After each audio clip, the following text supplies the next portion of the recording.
Hello, everyone, and welcome back to the Jazz Drummers Blueprint podcast, episode 5 already. Wow. I'm Andy. And I'm Tim. And what are we talking about today? We are going to talk about how to be a band leader. So, some of the previous episodes, we were talking about going to school, going to your first jam session. Now, you've had some gigs. Maybe somebody calls you to put together a band for your own gig. How do you go about that? What does that entail? Let's talk about it. All right, let's do it. So, first thing, I think, let's talk about what you expect when you get hired by a band leader first, maybe, because then that'll help you determine what you want to be, how you want to proceed as a band leader, right? So there's a few different things. Being a band leader is interesting, right? Because you're taking more risk than the regular sideman. But at the same time, there's certain protocols that you need to have in place as a band leader to be able to hire a band effectively, right? So these are some things that I always look for when somebody asks me to play a gig with them. And it's really important that they give you, and as a band leader, that you give this information. You need to know exactly when the gig is, where the gig is, how much the gig pays, and what is your time commitment. How long do you have to be there from setup to the last note, right? That's what you need to know. And then this is the picky one. This one gets me, is when they say, hey, they give you all that information. Then you say yes to the gig, and they're like, okay, cool. Then the rehearsal will be on Thursday before. And they never mentioned that when they hired you for the gig. And it's like, well, I can't do it now because you didn't ask me about it. So, you have to have that information. That's the key information that you have to give to people when you want to hire a band. Where is the gig? How long is the gig? How much does the gig pay? And are there rehearsals or not, right? And maybe even who the gig's with, but generally speaking, I don't care as much about that. I just know that, people that are hiring me, they're going to be high level, and I like that. So that's the key core information. Do you have anything to add to that, Andy? Have you dress code? Dress code. Oh, dress code. Yeah, that's another good one. I can't tell you how many times that has been left out from all the, you get all the information, you have pretty much everything you need. And then you're like, oh, wait, they didn't tell me whether I had to wear a tie or whether I had to wear a jacket, right, or any of that stuff. So definitely ask it. Well, what's the expected dress code? As a professional musician, you should just have all that stuff at the ready. Like, I've got a tux at the ready. I've got my suit at the ready. I've got, dress pants and shirts ready to go, ties ready to go. So like, that's just always ready as a musician, right? If you're going to be a professional musician, you have to have a tux, you have to have a suit, and you have to have nice shirts and nice pants, right? And nice shoes. Don't forget about nice shoes. Yeah, but you probably don't want to carry your tux in your car all the time. I mean, maybe you do. I don't know. Maybe you do. Okay, well, ask that question, right? So you always have to ask that question before the gig, because a lot of times dress does get left out, right? But, hopefully they let you know before if it's in the dry cleaners, you should ask ahead of time. I think that's on everybody's responsibility. A lot of times you can tell what the dress is, based on who's been hiring you and when it is. But sometimes it's based on the function, like if you're playing a fancy dinner party, you're probably going to be dressed in your tux. If you're playing a symphony gig, you're probably going to be dressing in a tux. If you're playing a pop symphony gig, you're dressing in a suit. So, a lot of those things, you just have your clothes ready to go at all times. If you're not playing any gigs, take them to the dry cleaners and get them ready to go so you're ready even at the last minute. But you shouldn't, if you're carrying around a wardrobe in your car, you're not asking the right questions at the right time. Yeah. Or another safe bet is, maybe you forgot to ask and you don't remember. Then I would, always be, have a tie, wear a collared shirt and have a tie with you just in case. It's worth it. Anyway, back to the other stuff. Well, the other thing too, just being a professional musician, right? You got to always have drumsticks in your car. Instead of a pair of drumsticks and a set of brushes, just in case. You never know what you might forget. I haven't forgotten things like that in years, knock on wood, but just keep things in your car. Getting back to what we were talking about with, hiring professionals and being a band leader and all that stuff, right? So another thing that I think is really, really, really important is to have your set list together, right? Have the tunes that you're going to play, have it ready to go. If you're going to be a band leader, have charts for the band. Make sure you talk and communicate with people effectively ahead of time leading up to the gigs. As a sideman, if you're being hired as a sideman, make sure you know the music. Like, your job is to practice the music. If you don't want to do rehearsals, like I never want to do rehearsals, usually the way that my gigs work is we do a rehearsal the day of the gig, like a little bit early for a sound check, and then we play the music and we do the show at night.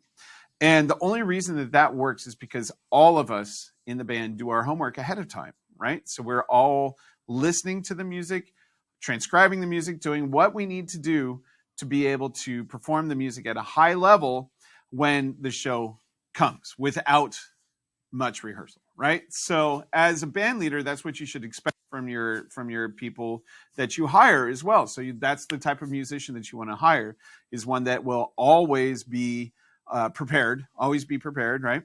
And always ask those questions that Andy and I were just talking about, like what is make sure that they're the type of people. The other thing that I really like about band leading, another really important factor, is do it all in text. Do it all in text, do it all in email. Make sure there is a paper trail where you can say, hey, I did send this to you. You did see this, and you forgot about it. It's not that you want to be right. It's just that you want to kill any arguments right from the very beginning. I've worked with some people who are notoriously difficult with communication. As a sideman and as a just as a musician, a professional musician in this world, be an excellent communicator. If you're a band leader, you learn how to become a really good sideman. Whenever I get gigs, and I'm sure, Andy, you're the same way. Whenever I get hired for a gig and I know that there's a really good band leader, it's kind of a stressful gig or something, if I get an email, I respond to all right away. If I get a text, I respond as quickly as I possibly can. And, I make sure that that band leader doesn't have to worry about me. Right? You have anything to say about that, Andy? Yeah, that's key. I think that the whole reliability thing. What makes you hireable as a sideman? Reliability, ability to be on time. All these things. They're at the top of the list. Everything What else is on time? Well, yeah. I mean, even early. Yeah. Even How early? yeah, it depends. It depends on the gig, right? So there's another thing that would be included in that information that you'd want to give your musicians. What time do you expect them to get there for setup? Right. The total time. Yeah, and there are certain gigs where, as drummers, a lot of time we're the first ones there. We get there before, anybody's even considering getting in their car to start heading for the gig. We're already there setting up most of the time. There, last to leave. Which is cool. But there are actually some situations where, if it's at a restaurant or something like that, they have a specific timeline, and they might not want you setting up your stuff too early. They might be like, okay, load in between this time and set up between this time and this time. I had one restaurant gig. It was actually a brunch gig, and they wanted us there a half an hour before they opened to set up. And it wasn't a stretch. It was like we had to be there an extra 30, 40 minutes earlier. Right. But they really wanted us to be all set up before they started serving, so we didn't have to be lugging our gear through the seating area and whatnot. Completely acceptable. But, obviously we had to know that ahead of time. Well, from your rock band experience too, when you play in the rock clubs, they want you there at like 3 p.m. to do sound check, get everything set up for a 9 o'clock set later at that night. It's like 9 o'clock if you're lucky. If you're not lucky, it's more like 1 a.m. Yeah. 1 a.m. Yeah. But you're there at 3 p.m. to get everything done. And then that's the worst part, is that you do all that and then everything is forgotten by the time your set rolls around at 1 a.m. Right. So right. They sound sorry, I didn't mean to interrupt. They sound check 3 other bands between your sound check and your set. Right. Yeah. Anyway, kind of back to it. So you got, somebody asked you to play a gig, maybe it's a party or something like that. So you have to put together a band. You find the guys that you want to hire. You give them that information that we were talking about. The most important information. And what are the other responsibilities that you have concerning that? I would say number one is, or let's say, what's the differences between that and being a sideman? What are the additional things? I would say number one is you are responsible for the success of the gig, right? It comes down to you. If you're the boss for that night, whether you are the one calling the tunes, or maybe some of the other musicians are the ones who are gonna pick the tunes. As drummers, we can pick our tunes, but maybe that's better left to whoever's playing a lot of the melodies. But you're still responsible. Well, if you're the leader, you're still picking tunes. Yeah, and that's when you go over the repertoire early with the people that you're playing with. So, playing a dinner gig or something like that, you can kind of call tunes, I guess, on the gig. I still don't like that, but having a set list is good, and sending it out ahead of time is just courteous, and then people can, your band members and everybody can learn the tunes if they don't know them, or they can say, hey, I really don't like playing this tune, can we substitute it with this? And usually that's okay, as long as it's taken care of ahead of time. That's what's important with that stuff. Also, what you were talking about with the success, oftentimes band leaders are in charge of the sound.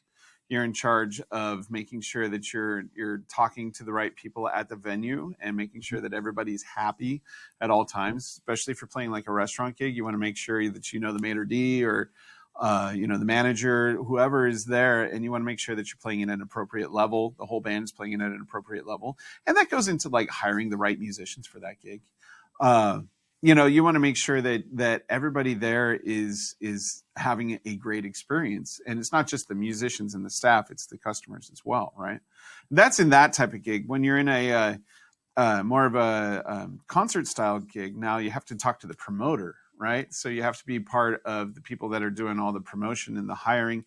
You've got a lot of stress because a lot of times you have to fill the seats, and you have to be really good at sending out marketing materials and emails, and oh man, just like all the things that you need to do to promote your gig and get people in the seats. Because if you don't fill the seats, you're not going to get asked back. They don't care how you play. They care about the venues. They care about how many people you can get in the seats and how much money that they can make on that night. Because if you can't make that happen, then they're not going to have you back.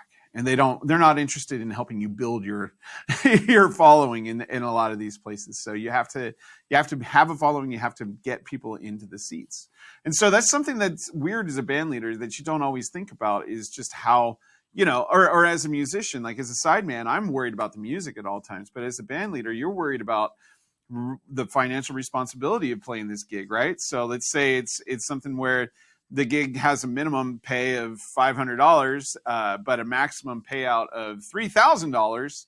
You're going to strive to get that $3,000 payout by getting people into the seats, right?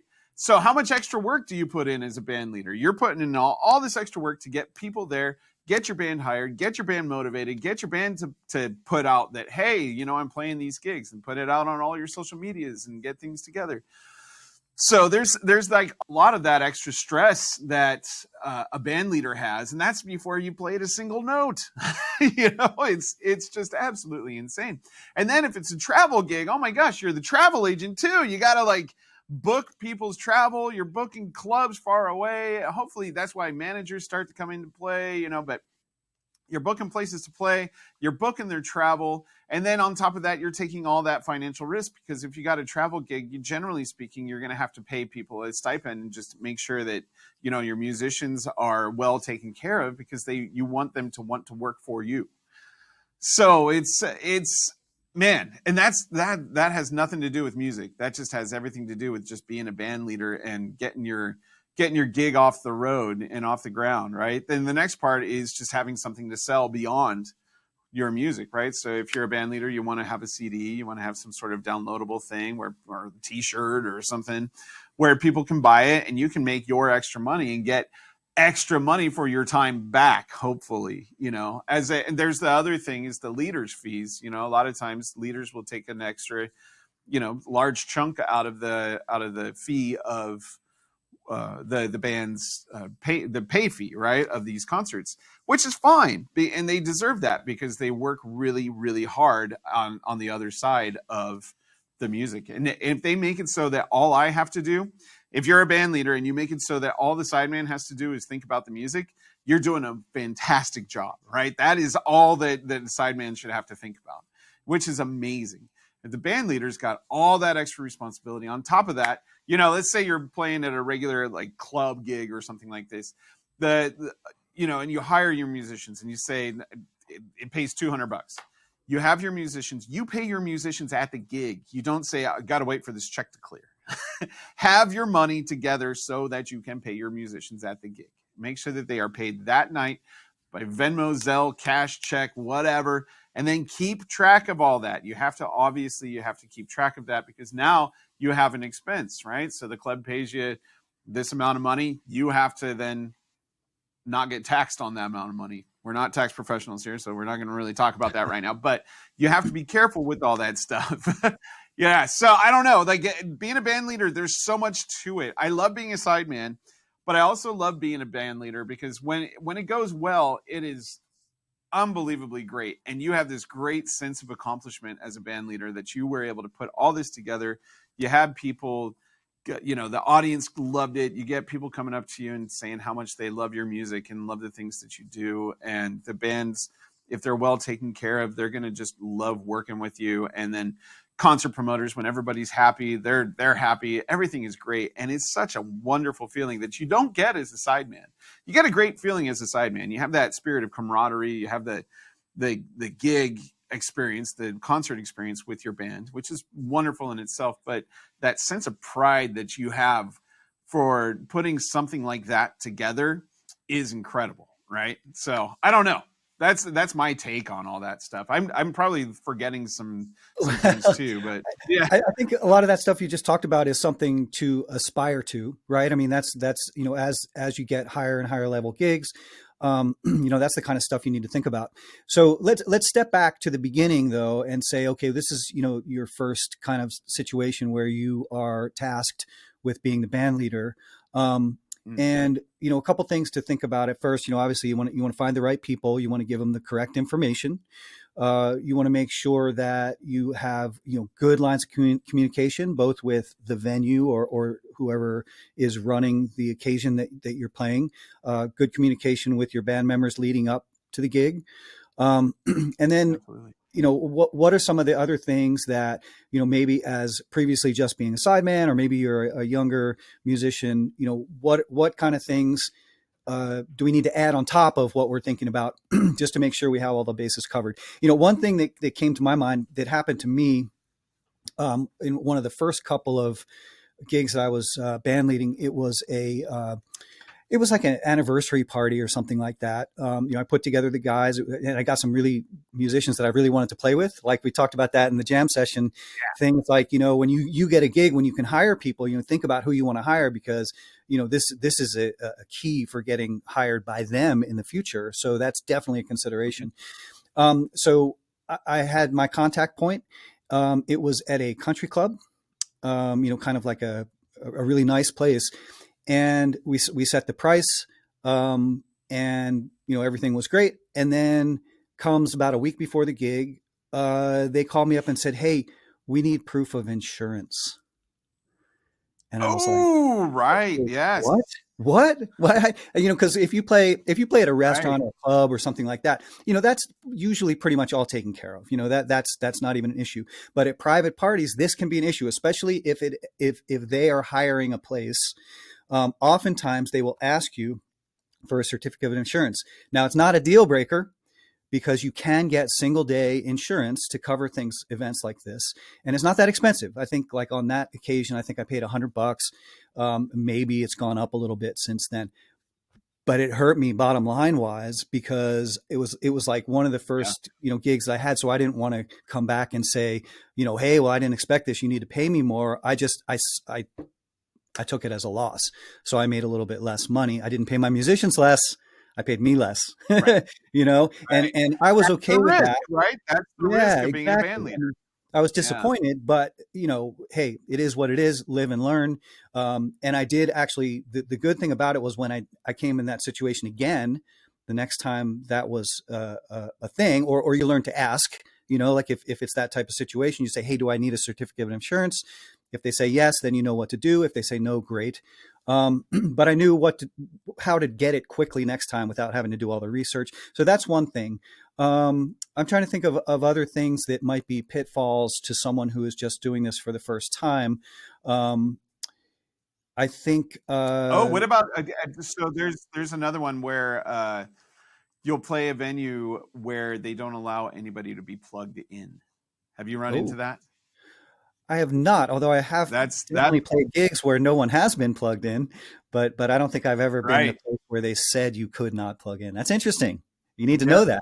I know, it's really weird. It's happened to me a few times. Yeah. See, there's one, right? You Yeah. think about that insurance. There's so if you're running a band all the time, then you probably just have an insurance policy at that point. But if there are those single day policies that Andy was just talking about, and then on top of that, a lot of those same venues, especially wedding venues, they tend to not allow everybody to be plugged in all the time. So especially as a drummer, that makes it really interesting for you. But as a jazz trio, you'd have to be able to get a guitarist that has a pretty loud acoustic guitar, like you have to think about those ramifications. And especially like if you have a keyboard player, do they have an acoustic piano there for you? What equipment is provided for you and for your band members at the gig, I think is the back line, if you will.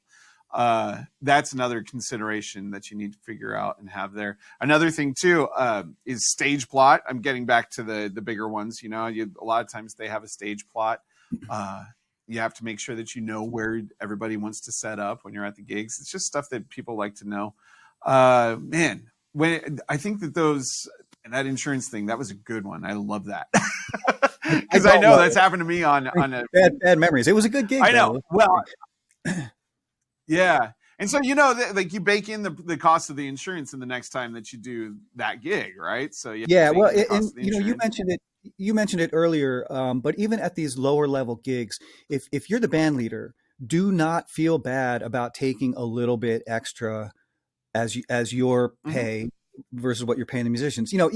Don't be crazy about it, but if you're taking an extra ten Don't be percent or greedy. something like that, Yeah. it's more than fair because you're doing a lot of extra work.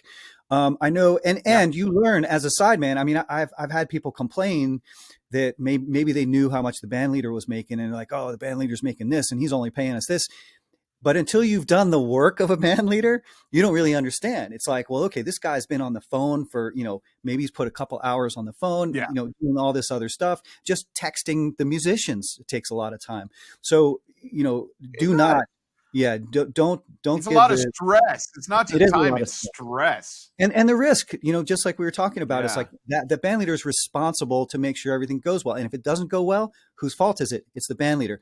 It's not going to affect the musician's Yeah. ability to get hired by this place next time because they don't even know who the musicians were most of the time, but they know who the band leader was.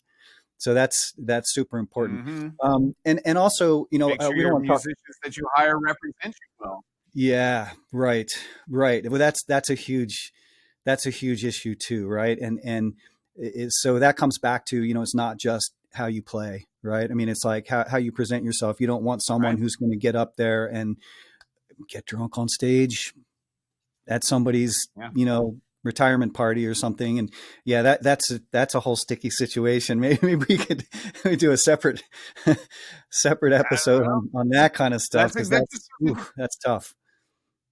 yeah, It's tough. that just goes into professionalism, making Yeah. sure that you're a professional and, hopefully you're as a professional, you're hiring professional musicians and not just your buddies who, you want to have fun with. Um, Man, there's another one that popped up in my mind, contracts. Hmm. So try and get, whenever you're a band leader, always have everything in as much writing as possible, not just with your bandmates, but with the venues and things like that. Because a lot of times the venue will come back and say, oh, I didn't know this, or, blah, blah, blah. Like, this is not how we normally do it. But if you have it in writing, you can show it to them and have it signed to make sure everybody understands that. Because a lot of times maybe there's a cancellation policy, right? You want to make sure that let's say there's a rain policy, you still need to pay your musicians. I mean, there's a lot of times where a gig will get canceled, and the musicians might just be out of luck. But I try and, as much as possible, put in a cancellation policy where you at least get 50% of what you were going to make on that particular event, so that your musicians are taken care of, right? So if they go out and play another gig, they've got it worked out. As a musician, especially as a sideman, like, booking your time is an important thing, right? So if I get called for a gig that pays this much on this day, I'm going to put it in my calendar, and I'm not going to take other gigs. And a lot of times other gigs will come around, or I'm not going to take another gig at that time. And also, that's another thing about being a professional musician. I had this weird opportunity happen a little while ago where I played, and it irks me because I don't like doing this, but I had a gig booked. And the morning of that gig, I got called by a very, very, very famous jazz singer to potentially play that jazz singer's gig that evening. And it would have conflicted with the other gig. And I called up the original band leader that it was going to conflict with, and I said, "Hey, I just got this call from this guy. If I find you a sub and make sure that everything goes really smooth, do you mind if I take this?" And I mean, this famous jazz singer gig would have paid exponentially more too. And so this is one of the few times that I've ever done this, where I called up the band leader and said, "Hey, it's not just the money, but it's also like getting the opportunity to play with this person. Like, I really kind of want to do this." And the band leader was like, "Well, I mean, yeah, what am I supposed to say to that? If you can help me out, then I'm make sure that it runs smoothly for me, then it's going to be okay," because he knew who the singer was and knew what was going on.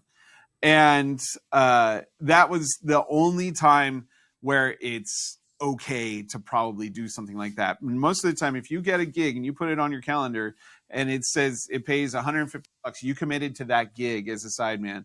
It doesn't matter if you get a gig they paid $200 or $250, on the same day later on and get offered that gig. You don't take that gig. You play the $150 gig because that's what you committed to at that time. And by doing that, you will always have a good reputation as being a good, reliable musician. And that's what I would expect from my bandmates as well. I mean, look, if I hired a band and somebody called me up and said, "Hey, I might have a gig with this person this tonight," by the way, it didn't work out for me. Like, the original drummer made their flight and I didn't get in, but so I ended up playing that other gig. But if I got a call like that as a band leader, I'd be like, "Okay, I totally understand. Let's get it worked out." So, but in most cases, like, "Hey man, I got a gig that pays $200 and it's like 5 miles closer to my house. I'm going to do that one instead of your gig." Like, "Nah, man, you'll never work with me again." So. Yeah, that's not so good. And let's think about going back to younger musicians or musicians who are just starting to do this stuff. And I mean, I would say you never want to burn a bridge for money, right? I mean, unless it's some incredible amount. But if like $100, very short-sighted. No, it's not worth it. But we were talking thousands of dollars more than the other gigs. Oh wow, so. Yeah, that's a lot. But I would look at it, especially as a younger musician, you look at that as opportunity, potential there. So I would put that above almost any money thing. And I want to talk some other episode about the subbing, subbing for people or getting subs, things like that. Oh, yeah. But this comes back. We could do that on the very next episode. Yeah, we could. But yeah, I mean, you should have other drummers that could sub for you that you trust, and that would be able to handle it. At least a couple of guys who you could call if you have some bad situation. Because if you get in that situation, or let's say you're sick, or let's say you have a family emergency or something, this stuff happens, and if you can call the band leader. And you don't want to just call and say, "Hey, I can't make it. Sorry," and you got to have it fixed. Yeah, you got to be like, "Hey, look, I have this situation. I can't make it, but I have this guy or this guy," or you can even ask them who they would prefer. or you could say, I have this guy, I talked to him Mhm. already, he's available, I can call him up and confirm it if you want.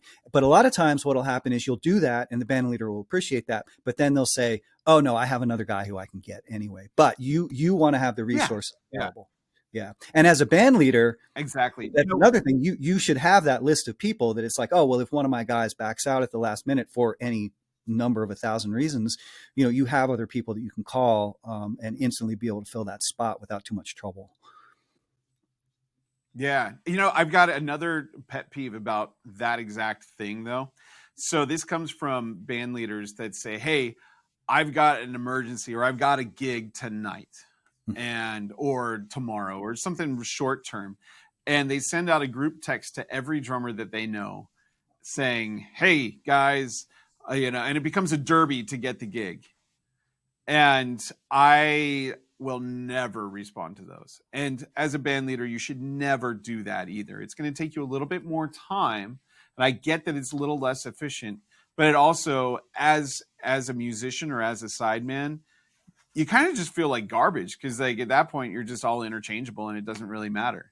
Have a list of people that you can go call one person at a time and then go give them a timeline, say, hey, I need to hear back from you within an hour, otherwise I'm going to run down my list.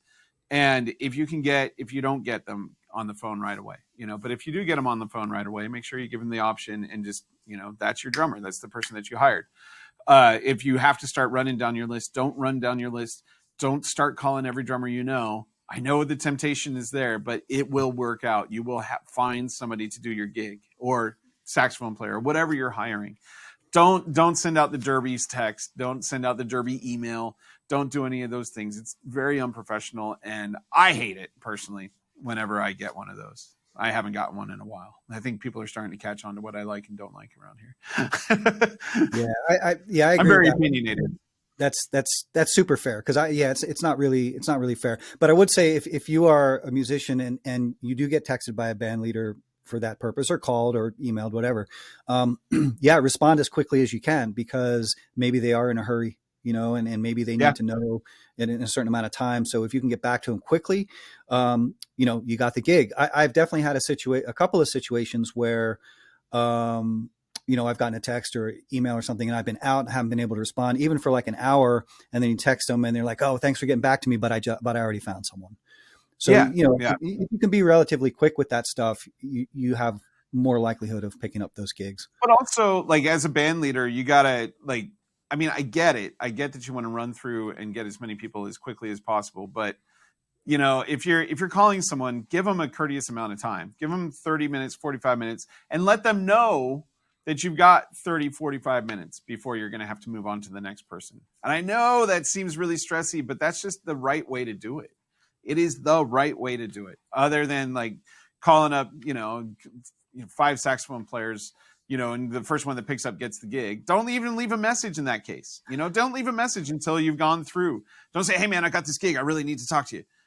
Hey man, I got this gig. I really need to talk to you. Oh, Jeff, you answered. Cool, man. You want to do this gig? Yeah. Okay, great. That's, and then now you got 2 messages from people that are out there like, oh shoot, I got this gig tonight, and like that are going to call you back and just feel like they've got it. Instead of doing that, you just call one at a time. That's it for me. No, speaking of calling one people at a time, the Jazz Drummers Blueprint is an amazing place for you to hang out and learn a lot of these skills and learn how to become a really amazing jazz drummer and a great musician in life, and give you some skills, practice skills, and things like that. So make sure that you definitely check out the sponsor of today's episode, the Jazz Drummers Blueprint, down below. Andy, do you have anything else that you wanted to wrap this up with? I was just trying to think if there's any other, big issues. I think that don't be afraid if someone approaches you to do a gig and that makes you the band leader, right? If someone asks you to do a gig, take on the responsibility. You could say it's like, oh, well, I don't do that, but here's the number of a guy who does. No, do it yourself. It's a great learning experience. Yeah, it's a little bit of extra work, but the payoff, can usually be good. You can make more friends. You hire those musicians that will hopefully hire you in the future. So I think to recap, some of the stuff we talked about at the beginning is be super communicative. with both your musicians, make sure that they have all the information that they need to get to the gig and do a good job for you. Make sure that you're communicative with whoever is hiring you, so you have the information that you need to get to your musicians. Like what time do you need to get there? How Get long is all the information. all these things. Anything. Even stuff that we didn't touch on today. I'm sure there's stuff that we forgot, but I think And I'm sure, but that's you know what? absolutely It's key. best thing that you can do is have a checklist, right, of things to ask the venue and things to make sure that you tell your musicians when you hire them, right? Just to hijack it for one more second. I just hired some people to do some play-alongs for the Jazz Drummers Blueprint, right? Two of my good friends, and we just kind of casually did it at a gig. I said, "Hey, will you guys be able to do this?" We kind of figured out a day, and they came up to my house and did it. I sent them a text message with all the information, like what we're doing, who we're doing it with, when we're playing it, all of that stuff. And then I also sent him a little blurb at the bottom that said, just in case you don't remember any of this, this is about doing the recording session at my house, like just try to be as thorough as possible. I had charts for them. I had forms for what they were doing. Now this is a recording session, so it's a little bit more strict, right? But I had forms. They knew exactly what they were going to be playing melody wise. They knew what they were going to be playing solo wise and what they were going to leave in and leave out. It was just so every tune got done in one take. We did four, one took two takes, but we did four tunes and we got in and out in less than an hour. That's impressive. And impressive. that's because of organization. It is impressive. And it's A, they're great musicians. B, organization. If it was like, hey, I don't know what you guys want to do, like I was organized. I had my studio set up. I was ready for them to come in. I made sure all the kinks were out of my electronic goblins were gone and everything worked before they got here. All they had to do was show up, sit down, play, practice a couple heads really quick, and they got it done super fast and efficient. And that's what you should be striving for as a band leader, is like efficiency.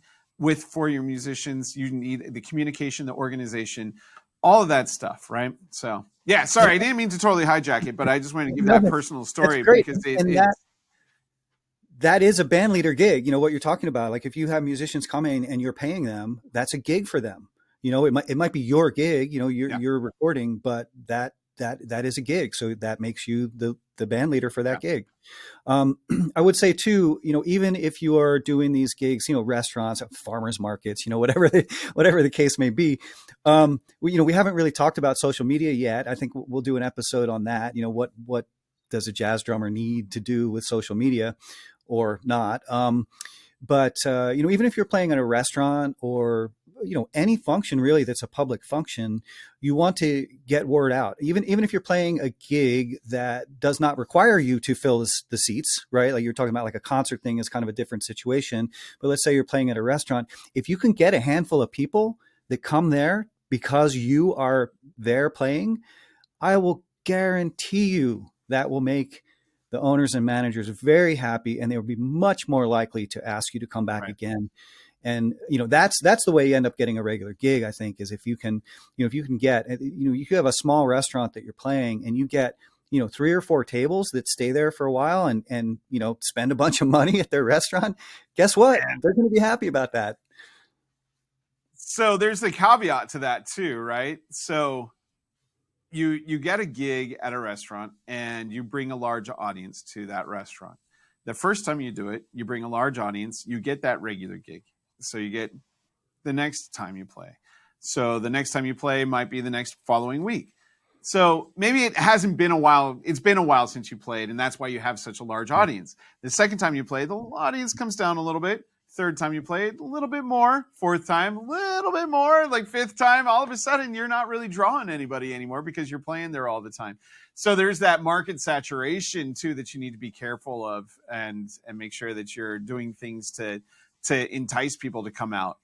At some point, your friends, if you're only getting friends and family to come see you, because that's a lot of times how you book a place, right? Or you get a lot of people into a place is through your various friends and family. If that's the only way that you're getting your audience, those people are going to get weary of going out to see you every single time, so you definitely need to be careful with that. It's the audience saturation, but it is true. And then it ends up inevitably leading to some sort of disappointment. Well, You know, don't know. I mean, whatever. like Music that, is that's how you kind of get rolling. And again, even just like a couple of tables, I'm, I've seen like smiles on yeah, managers' faces when a couple of tables come and they're very obviously they're interested in listening to you. And I think that okay, first you have to be good, right? You have to be playing good music that people enjoy listening to. Hopefully we're all doing that. And then yeah, I mean, hopefully like a little bit of reputation gets built. It's like, well, okay, these guys play and it's nice, music to listen to while you're eating a dinner at this nice restaurant. So, that's kind of the right. goal, right? Is to make the atmosphere appropriate that people will want to come there. And a good way to get the ball rolling is if you get a couple of your own people. But I guess the bottom line was what I was trying to get at was, make sure that you put on social media where you're going to be playing. If you get some of these gigs, because it's, Right. it's worthwhile. Even if you get a few people, it gets noticed. So Yeah, worthwhile. no, fill the seats, like do everything you can to get people butts in seats. That's what we do. I mean, that's the whole point of having music, right? It's a business. And so you have to be careful. You have to make sure that you're putting butts in seats and you're not just showing up and playing to empty restaurants and empty stadiums or whatever you're going to. So that's about it. That's, as a band leader, your job is to keep your musicians happy and to get butts in seats so that Yeah. then you can make money. So yeah. And also, as a band leader, make sure you remember to thank the appropriate people at the end of the gig, not just on, saying, hey man, thank you so much for the gig, but on the microphone, say, thank you to Jeff on sound. Thank you to John on, for having us and all these things. It goes a long way being nice and publicly thanking the people that helped make the gig possible or the concert or whatever it is. So yeah. Absolutely. All right, Andy. Well, this has been a really fun chat. I'm sure leaving comments, if you guys can think of anything else, like let us know if we missed anything. I think we were pretty thorough with it. I'm sure I'll do a gig where I'm the leader here shortly and be like, oh, I forgot about that. Yeah. By the way, But we have that's done where we're no at. preparation for these episodes. We're just like, hey, what do you want to talk about today? Oh, let's talk about being a band leader. So, this is stuff that we're just thinking of, from our experience that we think might be helpful for people to hear. Yeah. So more to come, I guess. Hopefully you enjoy it. Oh We'll no, see. yeah, I love this. It's a lot of fun. I think we're being true jazz musicians and improvising.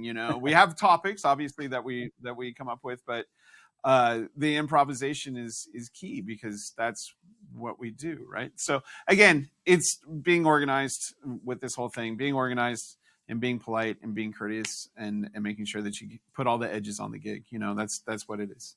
That's what we call it in around here. At least we say like put edges on the gig, because if there are no edges on the gig, like if you're playing a 4-hour gig, I want to know when my breaks are. I want to know like what's going on here with all of these things, and I want to stick to it. If you've ever played a union gig, there are hard, strict edges on everything. You could be in the middle of a tune and they will stop you at the rehearsal and say, sorry, stop. It's time to finish up what we're doing. It's time for a break. You could be right in the middle of the rehearsal and they'll just stop you right there, because that's how it works. So anyway, well, this has been a lot of fun, Andy, and I can't wait to see you guys on the next one. We're gonna do we got to do the what's it like to sub, how to hire a sub, be a sub, Yeah. all How those to be things. a Yeah, sub, how to be cool, like, and yeah, be a good sub so that you can get called for sub gigs. I think that's a yeah, worthwhile endeavor because you can get a lot of good gigs that way. absolutely. All right. All right. Well, Thank thanks you. so We'll much see you for all being next here. We'll time. see you guys on the next one. All right. All right. Bye.